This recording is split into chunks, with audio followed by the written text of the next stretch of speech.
think there are parameters. I mean, from any kind of election, there are parameters for assessing electoral preparedness. There are factors looking at basically the capacity to actually deliver a vote that is credible. Yes.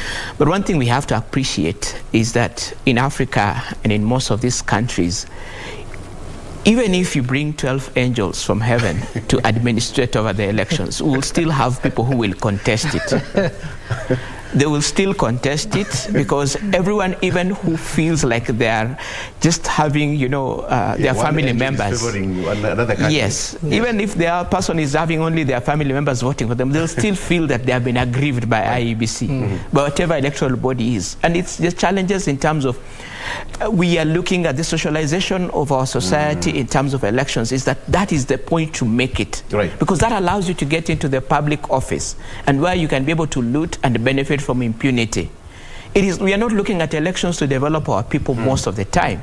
We are looking at it as a form of patronage. And so people have invested and vested their interests in that election. You've seen people who are actually resigning from very well-paying jobs because they know that when they get into the public office, they will lose the accountability that actually they would actually have in other public offices or in other jobs. So the space for scrutiny is lower within the public office. It's very fluid. And then now you're able now to loot or benefit from it.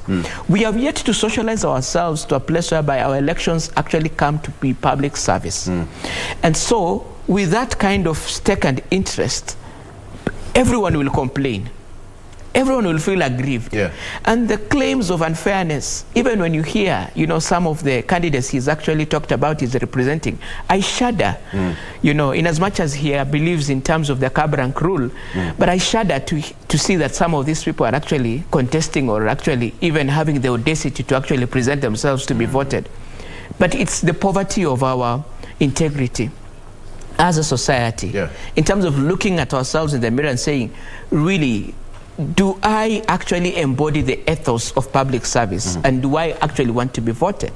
And when you feel someone is actually amassing and using levels of criminality to impose themselves as a candidate, even when they know very well that they can beat the system and escape it, but deep down themselves they know that they have challenges with this challenge of integrity, then you really question yourself and say, where are we going as a country? Beyond just winning this election, what happens to the soul of this country when such people will be entrusted with leadership positions? So I think it's just an introspection to ask ourselves that besides the institutional capacity of IEBC or any other organization, are we actually ready for a free and fair election?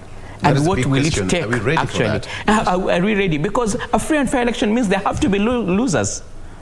But we seem to create an impression that all of us must win. It is not because possible. Elections in Kenya and even Africa at large is a do or die. Yes, and that's the problem, because we have staked the entire development of our nation outside the role of actually government just running without necessarily. We can't even have an opportunity to breathe. Economies are shutting down. People are telling you, I can't even sign this tender because an election is here. Wait until after the election. We can't even have the opportunity to have an election and people continue with work. We have to declare a public holiday. You can look at the paralysis that actually occasions our kind of elections. While other countries out there, you'll find that people will go and vote and continue working. You don't lose that day. Some of them actually done online. You go to the office, you open your computer. But you look at it, in terms of where we are. So we can't even deliver what you would call a free and independent election. Even if we are to do the same, it will have a challenge.